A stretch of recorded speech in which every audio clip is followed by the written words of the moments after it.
Hello viewers, welcome back to our another video. আশা করি আপনারা সকলেই ভালো আছেন। আজকে এই ভিডিওতে আমি আলোচনা করব এইচএসসি পরীক্ষা কি আদৌ অনুষ্ঠিত হবে নাকি অটো পাস হবে নাকি ডেট পরিবর্তন করা হবে আবার। তো চলুন ভিডিওটি শুরু করা যাক। তো ভিউয়ার্স, আপনারা সকলেই জানেন প্রধানমন্ত্রী পদত্যাগ করেছে এবং প্রধানমন্ত্রীর সাথে বাকি যে সকল মন্ত্রী মহোদয় আছে তারাও পদত্যাগ করেছে এবং প্রধানমন্ত্রী পদত্যাগ করা মানে এই সরকারটা পুরোপুরি আর থাকছে না, নতুন সরকার গঠন করা হবে এবং বর্তমানে সেনাপ্রধানের কাছে দায়িত্ব দেওয়া আছে যে তিনি রাষ্ট্রপতির সাথে কথা বলে একটি নতুন সরকার গঠন করবে, অন্তর্বর্তীকালীন সরকার গঠন করা হবে এবং সেখান থেকে একটি নতুন একজনকে শিক্ষামন্ত্রী দায়িত্ব দেওয়া হবে।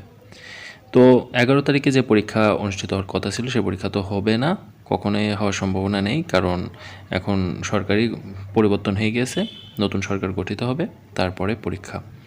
তো এই অন্তর্বর্তীকালীন সরকারের যতক্ষণ গঠন হচ্ছে ততক্ষণ পর্যন্ত এই পরীক্ষা স্থগিত থাকবে।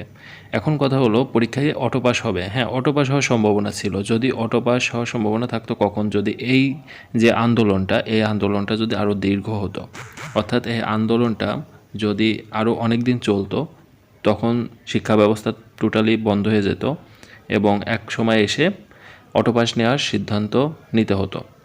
তো অটো পাস যেহেতু আন্দোলন বন্ধ হয়ে গেছে এবং ছাত্রদের যে এক দফা দাবি ছিল, সে দাবিটি একটাই ছিল যে প্রধানমন্ত্রীর পদত্যাগ। তো প্রধানমন্ত্রী পদত্যাগ করে ফেলেছে এবং অলরেডি আন্দোলন থেমে গিয়েছে, সব কিছু মানে ছাত্রদের যে দাবি ছিল তারা সেটা পেয়ে গিয়েছে। তো এখন মোটামুটি আর এটা নিয়ে কোনো সমস্যা নাই।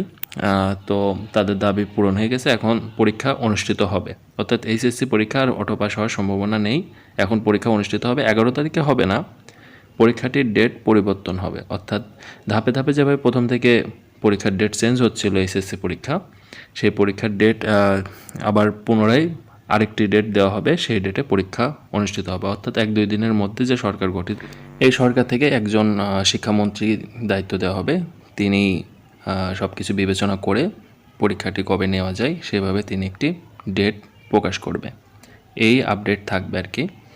তো মূলত আপনাদেরকে এইটুকু শিওর বলছি যে অটো পাস হওয়ার সম্ভাবনা নেই। যারা অটো পাস করছিলেন যে অটো পাস হতে পারে, এবং এমনকি আমিও ভিডিও দিয়েছিলাম, কারণ আমি বলেছিলাম যে অটো পাস হবে যদি এই আন্দোলনটি দীর্ঘ হয়, তখন তাদের হাতে কোনো অপশন থাকবে না। তো যেহেতু আন্দোলন শেষ, সেহেতু অটো পাস হওয়ার সম্ভাবনাটাও অনেক কম। তো পরীক্ষা হবে, আপনারা সবাই পড়তে বসুন এবং পরীক্ষার প্রস্তুতি নিন।